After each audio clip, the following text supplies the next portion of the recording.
Example number 6. A juice seller was serving his customers using glasses as shown in the given figure. इस type के glasses को use करके एक juice seller जो है आपको जूस बेच रहा है. The inner diameter of the cylinder was 5 centimetre, जिसका जो ग्लास का जो इनर डायमीटर है वो 5 सेंटीमीटर है. But the bottom of the glass had a hemispherical raised portion, और जो उसका जो बॉटम है उसमें वो ऐसे उठा हुआ है, which reduce the capacity of the glass. क्योंकि ये उठा हुआ है उसकी वजह से क्या होता है, ग्लास की कैपेसिटी कम हो जाती है. If the height of the glass is 10 centimetre, ये जो टोटल हाइट दी हुई है 10 centimetre, find the apparent capacity of the glass. इसकी अपेरेंट कैपेसिटी बताओ and the actual capacity.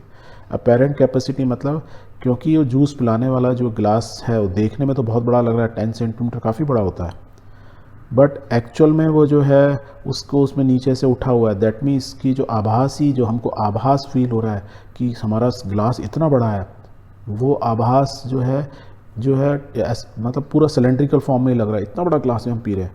But actual capacity क्या है उसकी कम है, क्योंकि ये अंदर से एस पे है. तो जूस वाला आपको पागल बना रहा है, दे तो बड़ा ग्लास रहा है, यू आर फीलिंग कि आप बहुत बड़े ग्लास में जूस पी रहे हो, पर एक्चुअली आप कम जूस पी रहे हो. तो apparent capacity is the feeling. तो अपेरेंट कैपेसिटी मतलब आपको ये नहीं मालूम है ये नीचे से ऐसा उठा हुआ है, तो आप पूरा सिलेंडर की कैपेसिटी पी रहे हो. तो अब जो अपेरेंट कैपेसिटी निकालते हैं तो हमको क्या मालूम है, ये सिलेंडर है जिसकी ये डायमीटर है, ये हाइट है, तो इसका वॉल्यूम कितना होता है, pi R square H, and that is the apparent capacity जो आप फील कर रहे हो कि मैं इतने बड़े ग्लास में पढ़ रहा हूँ. पर एक्चुअली में क्या है, उसमें से हेमिस्फेरिकल माइनस कर दो. तो हेमिस्फीयर का फॉर्मूला कहता है 4/3 pi R cube, means total sphere का डिवाइड बाई 2, क्योंकि वो आधा है. अब देखो इसमें आर रेडियस ये दिया हुआ है, डायमीटर दिया हुआ है तो रेडियस दिया हुआ है, आर दिया, एच हाइट दी हुई है. तो फॉर्मूला यदि आपको मालूम है, बस आपको क्या इसमें पुट्टी तो करना है. और ये ध्यान रखना है कि अपेरेंट किसको बोलोगे और एक्चुअल किसको बोलोगे. एक्चुअल मीन्स टोटल में से इतना गायब कर दिया, तो मीन्स जूस आपने कम पिया एक्चुअल में, पर आपको फील हुआ आपने पूरा ग्लास भर के पिया, राइट. तो we will write the solution this way. Since the inner diameter of the glass is 5 centimeter and the height is 10 centimeter, the apparent capacity of the glass will be pi r square h. पाई की value दी है, कितना use करना है, 3.14 into 2.5 into 2.5 into 10, because diameter कितना 5 तो radius कितना हो गया 2.5.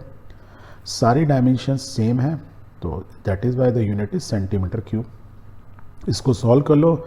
सो the apparent capacity of the glass, जो आपको आभास हो रहा है, जो आपको लग रहा है इतना बड़े ग्लास में पी रहे हो, it is 196.25 centimetre cube. Now but the actual capacity of glass is less by the volume of the hemispherical at the base of the glass, that is it is less by 2/3 pi R cube. 4/3 pi R cube divide by 2 करोगे तो 2 ही तो रह जाएगा, 2/3 pi R cube, इतना कम हो गया. सो इसका value निकाल लो. सो इसकी वैल्यू निकालोगे 2/3, पाई की value 3.4, pi R cube 2.5 into 2.5 into 2.5. इसको सॉल्व करोगे तो what you are getting is 32.71 centimetre cube. Means इतना कम पिया आपने. एक्चुअल में आपको लगा कि मैंने इतना पिया, बट इतना कम था क्योंकि इसकी वजह से कम हो गया. सो यू विल से कि the actual capacity of the glass, जो आपने एक्चुअल जूस पिया, इज अपेरेंट कैपेसिटी जो आपको फील हुआ, माइनस ये जो हेमिस्फेरिकल पार्ट है. तो पिया सिर्फ इतना ही आपने, तो माइनस कर दो उसमें से, minus the volume of hemisphere जो आपने निकाल ही लिया. That means 196.25 minus 32.71. तो राइट इट डाउन. इसको सॉल्व कर लोगे, you will get the actual capacity जितना आपने जूस पिया. कितना पिया आपने, 163.54 सेंटीमीटर क्यूब. आपने जूस पिया इतना ही, जबकि आपको लगा कि आपने 196.25 सेंटीमीटर क्यूब पिया. तो जूस सेलर ने आपको क्या बनाया, आपकी सेंसेस को यूज़ करते हुए आपको पागल बना दिया कि आपने ज़्यादा जूस पिया, जबकि एक्चुअल में आपने कम पिया. यदि ये पार्ट ना हो के प्लेन होता तो आप ज़्यादा जूस पी लेते. क्लियर है? ओके.